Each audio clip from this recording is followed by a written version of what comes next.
आज यस सैलुङ्गे डाँडामा उपस्थित हुनुभएका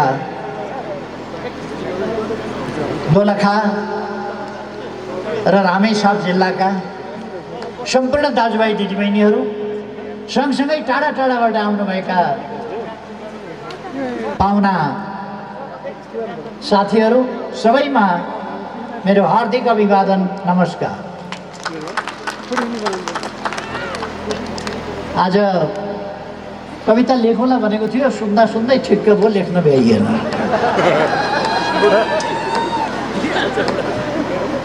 कार्यक्रमका सभापतिले यसलाई बुझिदिनु हुनेछ भन्ने मैले ठानेको छु। अरू पाहुनाहरूले पनि चित्त बुझाउनु हुनेछ भन्ने मैले ठानेको छु। किन कवितै सुन्न नपाएको छैन? 101 छानेका कविता सुनेका छौँ हामीले। सबैले चित्र हेर्न पाउनु भएको छैन। केही साथीहरूले चित्र राम्रो रचना गर्नुभएको छ र अगाडि अगाडि राख्नु भएको छ। म उहाँहरूलाई धन्यवाद भन्न चाहन्छु। उहाँहरूले एकपल्ट अगाडि आएर चित्र आफ्नो चाहिँ सबै दर्शकहरूलाई देखाइदिनु हुनेछ। एकैछिनपछि त्यसका लागि समय उपलब्ध गराउनु होला। दर्शकहरूले अगाडिबाट चित्र अहिले पछि, धेरै पछि होइन, अलिक अगाडि नै चित्र प्रदर्शनी पनि साथीहरूले गर्नुहोला। चित्रको पनि हामी रसास्वादन गर्छौँ। आज एउटा नयाँ अभियानको हामीले सुरुवात गरेका छौँ। नयाँ अभियानको सुरुवात के भने, सैलुङ जस्तो इतिहास बोकेको र बौद्ध धर्म, हिन्दू धर्म, ती धर्महरूसँग सम्बन्धित आस्था र विश्वास बोकेका जनताका हजारौँ वर्षदेखिका आस्थाहरू, विश्वासहरू र इतिहासहरू बोकेको सैलुङ। यसो गीत गाउँदा ओर्दा सुनिने माथि माथि सैलुङ गैमा जस्ता कहिले कहिले, तर सैलुङ कहाँनिर पर्छ, कस्तो छ सैलुङ भनेर त्यो प्रचारित नभइरहेको स्थिति, त्यसलाई हामीले देश दुनियाँमा आजबाट सैलुङ देश दुनियाँमा प्रचारित भएको छ, जानकारीमा आएको छ। अब मानिसहरूको ध्यान सैलुङतिर आकर्षित भएको छ। कतिवटा टेलिभिजनहरूले लाइभ प्रसारण गरिराखेका होला, छ होइन साथीहरू? छ, लाइभ प्रसारण भइराखेको छ। र आज यसरी सैलुङबाट, सैलुङका कविताहरू, सैलुङबाट फुकिएको जागरणको विगुण, सैलुङबाट फुकिएको अग्रगामी सामाजिक परिवर्तनको, शान्तिपूर्ण अभियानको यो विगुण देशका कुना कुनामा मात्रै होइन, विश्वभरि यो प्रसारित भएको छ। जहाँ यति बेला रात परिरहेको छ, राति छ, मान्छे आराम गरिरहेका होलान्, भोलि बिहानै उठेर युट्युबमा हेर्छन् सैलुङ महोत्सव, सैलुङ साहित्य महोत्सव। साहित्य मार्फत, कला मार्फत, चित्रकला मार्फत आज सैलुङले आफ्नो परिचय, पहिचान, इतिहास अगाडि बढाएको छ। हामीले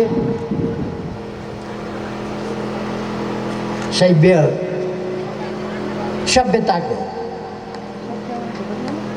शैव दर्शनको, शैव सभ्यताको प्रतीक स्वरूप हामीले शिवलिङ्गको शिलान्यास, उद्घाटन गरेका छौँ यहाँ। र यसलाई उपयुक्त स्थानमा साथीहरूले राख्नुहुनेछ। यो सैलुङ डाँडामाथि थप संरचनाहरू निर्माण गर्नु उचित हुँदैन। यहाँका स्थानीय बासिन्दाहरूले, यहाँका स्थानीय जनप्रतिनिधि संस्थाहरूले र जनप्रतिनिधिहरूले जुन अठोट गर्नुभएको छ, निर्णय गर्नुभएको छ, यस डाँडामाथि चाहिँ, सैलुङ डाँडामाथि अब थप कुनै पनि भौतिक संरचनाको निर्माण नगर्ने, वरिपरि आसपासमा मात्रै निर्माण गर्ने। यो कुरा तपाईँहरूले राम्रो निर्णय गर्नुभएको छ। सैलुङलाई यथावत जोगाएर राख्नुपर्दछ। यसको ऐतिहासिकता यहाँनिर छाप्रा हालेर ऐतिहासिकता हुने होइन। यसलाई जस्ताको तस्तै छोडिदिएर ऐतिहासिकता हुन्छ। यसलाई एउटा पर्यटकीय गन्तव्यको रूपमा, यसलाई एउटा आरोग्य थलोको रूपमा जस्तो जगमान गुरुङज्यूले भर्खरै राख्नु एउटा आरोग्य थलोको रूपमा, स्वास्थ्य लाभको थलोको रूपमा, एउटा ध्यान केन्द्रको रूपमा यो ठाउँ हुन सक्छ। तर बासको रूपमा, आवासको रूपमा यस ठाउँलाई विकास गर्नु हुँदैन, आसपासमा गर्नुपर्दछ र कोही आएर ध्यान गर्न सक्दछ। यस प्रकारले विकास गर्नुपर्दछ। त्यसै गरेर हामीले अर्को देवीको शालिग पनि अनावरण गरेका छौँ र यी कुराहरूले हाम्रो ऐतिहासिकतालाई झल्काएको छ। हाम्रो इतिहासप्रति, हाम्रो सभ्यताप्रति हामीले गर्व गरेका छौँ। हामीले काँचो भौतिकवादका मात्रै कुरा गरेका छैनौँ। काँचो भौतिकवादले कहिले कहिले अनौठा अनौठा कुरा गर्छ, त्यो होइन। भौतिकवाद उडनठेउलो कुरा होइन। संस्कृतिभन्दा विपरीतको जड मात्रै कुरा होइन। भौतिकवाद र सामाजिक भौतिकवाद, ऐतिहासिक भौतिकवाद, यसले समाजलाई बुझ्ने, समाज उत्पत्तिदेखि समाज बुझ्नु पर्यो, हाम्रो सभ्यता बुझ्नु पर्यो। हाम्रो सभ्यताको इतिहास हामीले हेऱ्यौँ भने शैव दर्शनदेखि, सभ्यताको सुरुवातदेखि विश्वमा, दुनियाँमा सभ्यताको सुरु यसै भूमिबाट भएको देखिन्छ। सभ्यताको सुरुवात यसै भूमिबाट भएको थियो। धरतीको यसै भूभागबाट सभ्यताको सुरुवात भएको थियो, चिन्तनको सुरुवात भएको थियो, विचारको सुरुवात भएको थियो, दर्शनको सुरुवात भएको थियो, सभ्यताको सुरुवात भएको थियो, विकासको सुरुवात भएको थियो।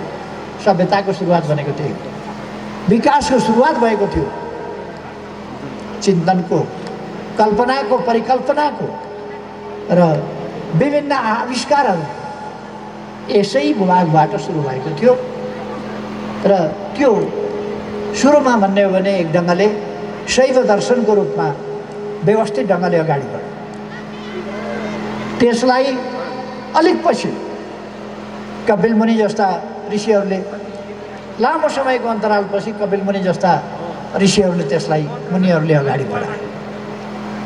त्यसपछि आफ्नो समयमा फेरि अनेक चिन्तकहरू, दार्शनिकहरू, खोज अध्ययन अनुसन्धानकर्ताहरू, प्रयोगकर्ताहरू अनेकले योगदान गरे सभ्यताको विकास। यसै क्रममा अनेक ऋषि मुनिहरू र पछिल्लोपल्ट आएर सिद्धार्थ गौतम। सिद्धार्थ गौतमले विश्वमा शान्तिको सन्देश, मानिसले दुःख पाएको छ, दुःख पाउनको कारण छ, दुःखबाट मुक्ति पाउन सकिन्छ, मुक्ति पाउने उपाय छ, यी सबै कुराहरू अगाडि सार्दै बुद्धले आफ्ना चिन्तनहरूलाई व्यवस्थित गरेर उपदेशको रूपमा अगाडि बढाए। आज हामी त्यो ठाउँमा छौँ जहाँ प्रथम बुद्ध, पञ्चम बुद्ध, सप्तम बुद्ध, आदि बुद्ध, उहाँहरूको तपभूमि, अरू ऋषि मुनिहरूको तपभूमि, शिव पार्वतीहरूको क्रीडास्थल आदिका कुराहरू गरिरहेका छन्। यी हाम्रा इतिहास हो।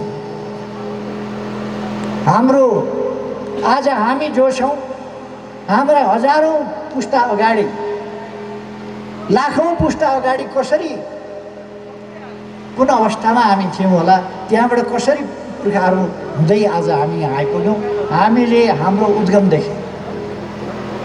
हामी कुन नदीको उद्गम कहाँनिर छ भनेर जान्दछौँ। तामाकोशीको उद्गम कहाँनिर छ, भोटेकोशीको उद्गम कहाँनिर छ, सुनकोशीको उद्गम कहाँनिर छ, दुधकोशीको उद्गम कहाँनिर छ हामी जान्दछौँ। हाम्रै उद्गम पनि कहाँबाट कसरी आयो हामीले थाहा पाउनुपर्छ। कसरी आज हामी यो मानव समाजको एउटा नदीको रूपमा बगिरहेका छौँ, त्यो हामीले थाहा पाउनुपर्छ। यसका लागि नै हामीले आज सैलुङ आउने निर्णय गरेका हौँ र म धन्यवाद भन्न चाहन्छु मदन भण्डारी कला साहित्य प्रतिष्ठानलाई, जसले यो सबै व्यवस्थापनको अगुवाई गर्नु, व्यवस्थापनको होइन आयोजनाको अगुवाई गर्नु। र म यहाँको पालिका सैलुङ पालिकालाई गाउँपालिकालाई धन्यवाद भन्न चाहन्छु जसले व्यवस्थापनको काममा अगुवाई गर्नु। र त्यसै गरेर सैलुङ दोरम्बा गाउँपालिका मेलुङ गाउँपालिका उहाँहरूले जुन सहयोगी हातहरू बढाउनु भयो र आज यो साहित्यिक महोत्सव कला महोत्सव हाम्रो एक ढङ्गले भन्ने हो भने हामीले पूर्वजहरूलाई पुर्खाहरूलाई स्मरण गरेका छौँ, हाम्रो सभ्यताका निर्माताहरूलाई स्मरण गरेका छौँ, उहाँप्रति हाम्रो कृतज्ञता हामीले जाहेर गरेका छौँ। यस ठाउँसम्म ल्याइ पुर्याउनका लागि योगदान गरे। अघि एकजनाले भन्नुभयो फोटो छैन, किनभने फोटो यो कारणले झुन्डिएर हाम्रा पूर्वजहरूको फोटो झुन्ड्याउने भित्ता कहाँ पुग्छ? कति पूर्वजको योगदान छ? हाम्रा पूर्वजहरूको फोटो झुन्ड्याउने कसैको घरमा कहाँ भित्ता पुग्छ? सजाउने कुनै ठाउँ हुँदैन, हाम्रा पुर्खाहरूको योगदान। त्यसकारण हामीले समग्रमा समष्टिमा पुर्खाहरूको योगदान सम्झिनुपर्दछ, सम्मान गर्नुपर्दछ, श्रद्धा गर्नुपर्दछ। गाउँघरतिर हामी भन्छौँ नि पितृको श्राद्ध गरेको, श्राद्ध भनेको सम्झिएर उहाँहरूप्रति कृतज्ञता जाहेर गरेको हो। त्यसै गरेर आज हामी कृतज्ञता जाहेर गरिरहेका छौँ। यस सैलुङबाट, सैलुङको डाँडाबाट हाम्रा पूर्वजहरूप्रति अग्रजहरूप्रति कृतज्ञता जाहेर गरिरहेका छौँ। आज मलाई विशेष आनन्द पनि लागेको छ। हामी मन्दिर पनि गयौँ र अरू ठाउँहरू पनि हामीले हाम्रा हिमालहरू हेऱ्यौँ, हाम्रा ताल यहाँ छन् भनेर हेऱ्यौँ। फलानु हिमाल यहाँनिर छ, यहाँनिर छिल्यो, यहाँ देखिएको छ, फलानु ठाउँ यहाँनिर पर्छ, फलानु गाउँ यहाँनिर पर्छ, यसको इतिहास यो छ, यसको पृष्ठभूमि यो छ। त्यो कुराको पनि हामीले चर्चा गऱ्यौँ र अनेक देवदेवीहरूको हामीले चर्चा गऱ्यौँ। त्यो हाम्रो इतिहास हो। हामीले इतिहासको यो गौरव, सबै देशसँग यस्तो गौरव छैन। आज धनी धनी भएका सुपर पावर, पहिलो विश्वको सबभन्दा धनी देश, सबभन्दा बलियो देश खोज्यो भने त्यो देशसँग सैलुङेश्वरीको जस्तो प्रथम बुद्ध, पञ्चम बुद्ध, सप्तम बुद्ध, पद्मसम्भवको कुरा अथवा सिद्धार्थ गौतमको कुरा, ती इतिहासहरू छैनन्। 400-500 वर्षको इतिहास हो। यस्तो इतिहास त्यहाँ खोजेर पाइँदैन। हाम्रा जस्ता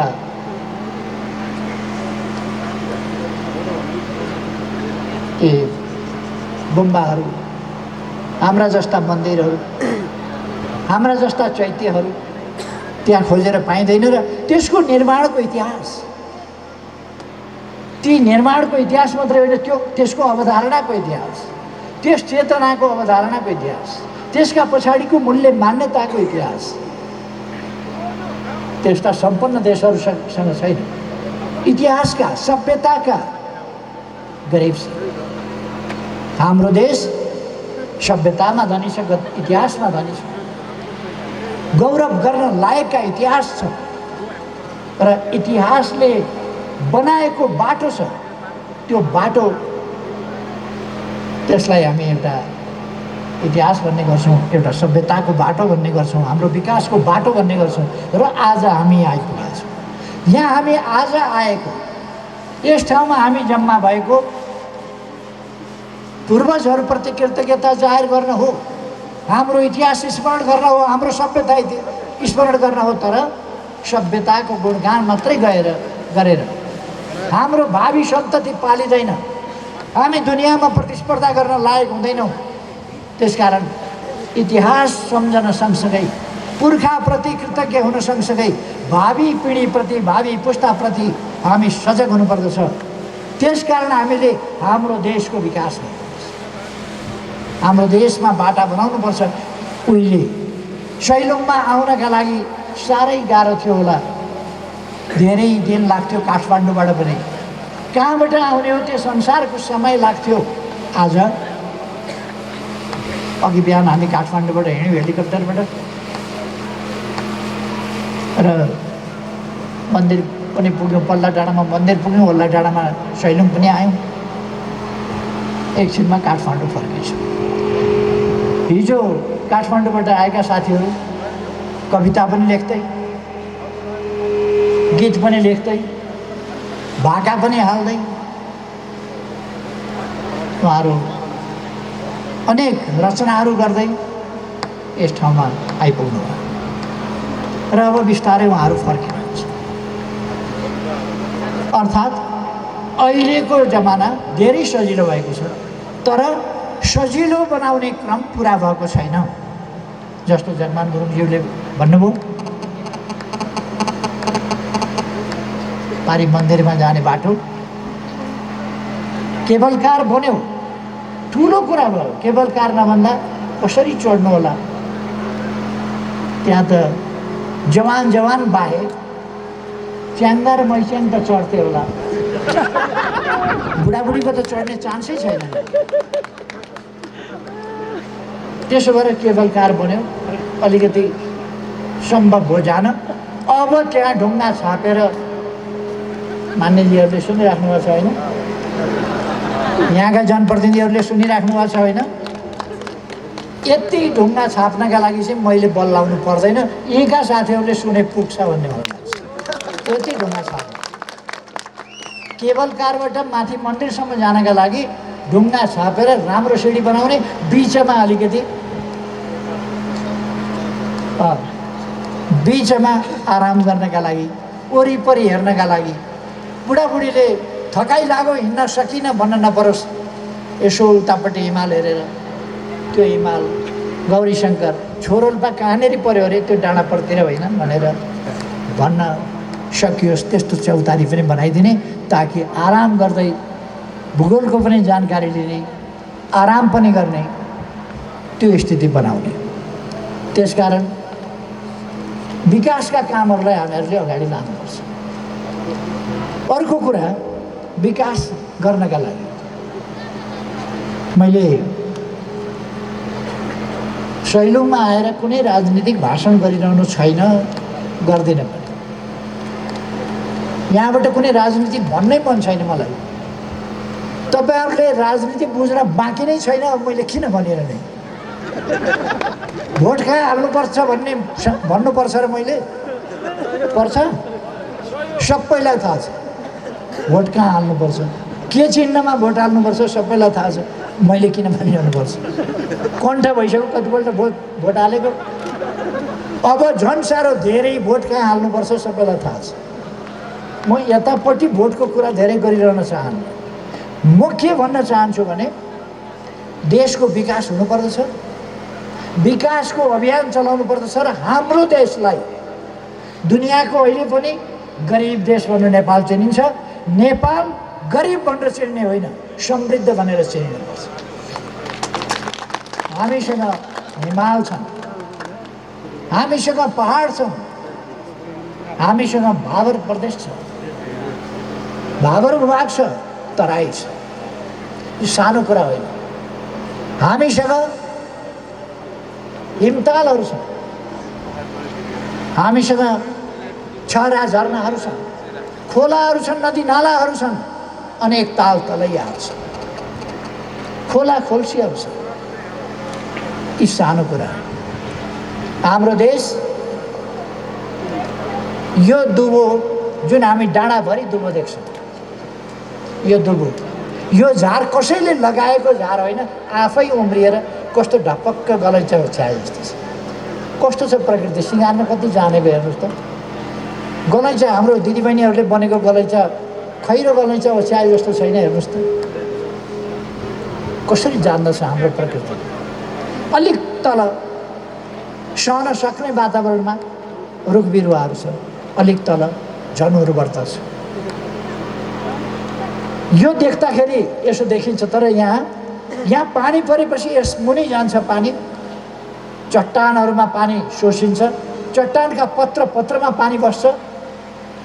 त्यो एउटा ठुलो विशाल स्टोरको रूपमा त्यो चट्टानका पत्र पत्रमा बस्छ, पानीको मूल फुटेर आउँछ।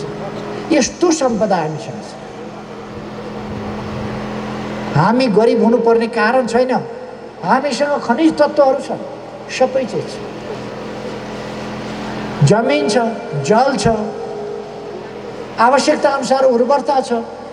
हाम्रो जमिन मरुभूमिको मृत जमिन होइन, यो हाम्रो जमिन जीवित जमिन छ। हाम्रो माटो जिउँदो माटो छ, जहाँबाट जीवन पैदा हुन्छ। हाम्रो पानी जीवित पानी छ, जहाँबाट जीवन पैदा हुन्छ। हाम्रो हावा जीवित हावा छ। यो मरुभूमिको तातो 50 डिग्रीभन्दा माथिको सेल्सियसको लु होइन, यहाँको शीतल हावा छ। यस्तो देश, गरिब हुन सक्ने देश, गरिब हुन मिल्ने देश होइन। तर यहाँ यो देशलाई सम्पन्न बनाउनु पर्छ भन्ने सङ्कल्प गर्ने र जनतालाई लिड गर्ने मान्छे भएन, जनतालाई बाटो देखाउने र अगाडि बढाउने मान्छे भएन। त्यसकारण यसमा प्राय अहिलेको सरकार जस्तै गरे। अहिलेको सरकार जस्ता सरकार बनेपछि देश हालत के हुन्छ? अहिले अर्थतन्त्र ध्वस्त भइसक्यो।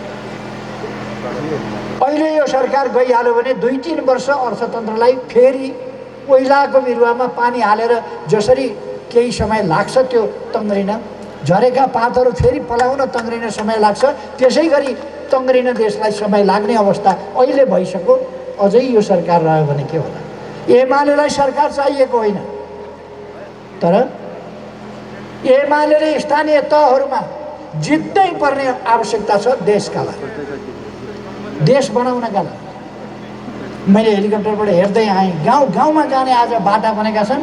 कहिलेबाट बाटा बन्न सुरु भयो भन्दा 51 सालमा एमालेको सरकार अल्पमतको बनेपछि आफ्नो गाउँ आफै बनाऊ भनेर त्यस सरकारले जब रकम गाउँ गाउँमा पठाउन थाल्यो, त्यस रकमबाट हाम्रो ठाउँ हामीले बनाउनु पर्छ भन्ने आफ्नो गाउँ आफै बनाऊबाट हामीले सुरु गर्यौँ। गाउँ गाउँमा बाटा बने, गाउँ गाउँमा स्कुल, छाना, अस्पताल, अनेक चिजको सुरुवात भयो। आवागमनको सुरुवात भयो, यातायातको सुरुवात भयो। ठाउँहरू, दुर्गम ठाउँहरू सुगम बने, अशिक्षित ठाउँहरू शिक्षित बने, अविकसित ठाउँहरू विकसित बन्दै आए एमालेको समयदेखि। त्यसपछि नेकपा एमाले अहिले समृद्ध नेपालको राष्ट्रिय आकांक्षालाई आफ्नो मूल मन्त्र बनाएको छ, आफ्नो गन्तव्य बनाएको छ। हो त्यो प्राप्त गर्न र नेपाली जनतालाई दुखी नेपाली होइन, सुखी नेपाली बनाऊ। बालबालिकादेखि बच्चा बच्चीदेखि लिएर ज्येष्ठ नागरिकहरूसम्मलाई सुखी नेपाली बनाउन, हरेक नागरिकलाई समृद्धि, सुविधा सहितको समृद्धि र सबैलाई सामाजिक न्याय र समानता सहित। केही मान्छेहरू धनी हुने, अरू सबै गरिब हुने, अनि प्रति व्यक्ति आए र सरदर आए, यस्ता कुराहरूले देशको अर्थतन्त्र माथि देखिने, तर मान्छे गरिबको गरिब रहने प्रणाली होइन। सम्पूर्ण नेपाली समृद्ध हुनुपर्दछ, सिङ्गै देश समृद्ध हुनुपर्दछ। दुर्गम ठाउँ पनि दुर्गमतालाई सुगमतामा बदलेर दुर्गमता अनुसारको त्यहाँ विकास हुनुपर्दछ, त्यहाँ समृद्धि छाउनुपर्दछ। गरिब कुनै ठाउँ पनि हुँदैन, सबै ठाउँ धनी हुन सक्दछ, ठाउँ अनुसार, परिस्थिति र परिवेश अनुसार। अवश्य हो, अघि हामीले कुनै गाउँमा खाना खायौँ, त्यो गाउँमा पानी चिसो हुनु स्वाभाविक हो। मधेसमा पानी अलिक तातो हुन्छ, त्यो गाउँमा पानी चिसो हुन्छ। हिउँबाट आएको पानी, चट्टानबाट, त्यत्रो उचाइबाट आएको पानी चिसो हुन्छ। विशेषताहरू हुन्छन् आफ्ना ठाउँका, त्यो विशेषता अनुसारको विकास गर्न सकिन्छ र देशको सबै भागलाई विकसित गर्न सकिन्छ ठाउँ अनुसार। हामीलाई सबै भाग चाहिन्छ। हुम्ला विकास हुनसक्छ, जुम्ला विकास हुनसक्छ, डोल्पा र मुगु विकास हुन सक्दछ, विकास नहुने होइन। दार्चुला विकास हुनसक्छ, बझाङ विकास हुनसक्छ, बाजुरा विकास हुनसक्छ, जाजरकोट विकास हुनसक्छ, सोलु विकास हुनसक्छ, पासाङ लामो गाउँपालिका आफ्नो ठाउँअनुसार संसारको सबभन्दा अल्गो गाउँपालिका हो, यससँग जोडिएको छ। र यो विकास त्यस ठाउँअनुसारको विकास जहाँ पनि हुन सक्दछ। र हामीले यो सैलुङमा आएर हामी किन भनिरहेका छौँ भने सैलुङबाट देखिने सैलुङ दोरम्बा होस् अथवा सैलुङबाट देखिने सैलुङ पालिका होस् कि सैलुङबाट देखिने यो दोलखा जिल्ला होस् कि अथवा मेलुङ पालिका समेत अथवा रामेछाप होस्, यी जिल्लाहरू सैलुङबाट हेर्दा विकसित देखिनुपर्छ। सैलुङबाट हेर्दा आनन्दको त्यो अनुभूति हुनुपर्दछ। यहाँका बासिन्दा खाना लाउनको समस्याबाट, बस्ने आवासको समस्याबाट मुक्त भएका छन्। त्यसै कारण हामीले फुसका छानालाई टिनका छाना बनाउने अभियान सञ्चालन गर्यौँ। नेपाली बालबालिकाहरूलाई समयमै निःशुल्क पुस्तक पाठ्य सामग्रीहरू उपलब्ध गराउने त्यो व्यवस्था गर्यौँ। उस्तै ठाउँहरूमा आवश्यक परेका ठाउँहरूमा खाजा भत्ता समेतको व्यवस्था गर्यौँ। अस्पतालहरूको व्यवस्था गर्यौँ। एकैपल्ट हामीले 396वटा एकै दिन हामीले 396वटा अस्पताल शिलान्यास गऱ्यौँ, जो अहिले निर्माण भइरहेका छन्। एकै दिन हामीले हरेक पालिकाको सदरमुकाम जोड्ने, दुर्गम होस् कि सुगम, हरेक पालिकाको सदरमुकाम जोड्ने बाटो बन्नै पर्छ 2 वर्षभित्र भनेर 210वटा एकपल्ट गऱ्यौँ। र त्यसै दिन कति अरू पनि बाटाहरू शिलान्यास गऱ्यौँ। एकै ठाउँबाट गरेको एकै दिन 210वटा बाटाको पनि शिलान्यास गऱ्यौँ। आज ती बाटाहरू पोहोर परारदेखि हामीले राखेका बाटाहरू, तिनको बजेट कटौती भएको छ, ती आयोजनाहरू खारेज भएका छन्। दुःख हो। विकासका लागि अहिलेको सरकार होइन, यो त गठबन्धनको सरकार हो, यो जनताको सरकार होइन। हामीले अब जनताको सरकार बनाउनु छ, विकासका लागि सरकार बनाउनु छ र अगाडि देशलाई बढाउनु छ। मैले इतिहासको कुरा बताएँ, आजको वर्तमान अवस्थाको कुरा यहाँहरूसँग राखेँ र हाम्रो भविष्य हामीले बनाउने हो, हामीले बनाउनु पर्छ। त्यसकारण यस ठाउँको पर्यटनको विकास, यस देशमा पर्यटनको विकास यसै गरेर गर्ने। हाम्रा ठाउँहरूको महत्त्व, परिचय, पहिचान हामीले सबैमा पुर्याउने हो। अब विदेशीहरू पनि नेपाल आए, सैलुङ आएनन् भने नेपाल के देखे?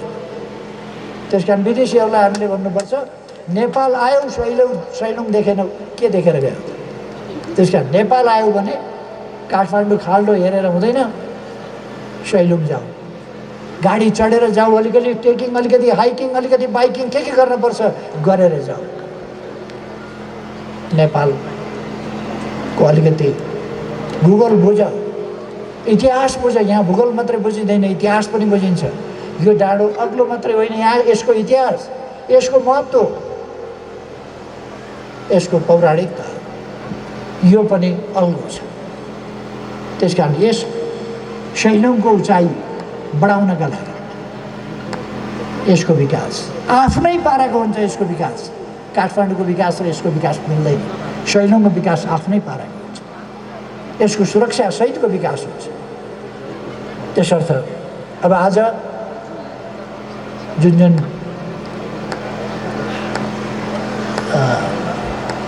कामहरू यहाँ गरिए, हाम्रा साहित्यकार साथीहरू आउनुभयो। लामो लामो साहित्य प्रस्तुत गर्ने समय पनि हामीले हुँदैन। हामीले यहाँ झाँकीहरू हेऱ्यौँ। झाँकीका निम्ति म झाँकीवाला साथीहरूलाई धन्यवाद भन्न चाहन्छु।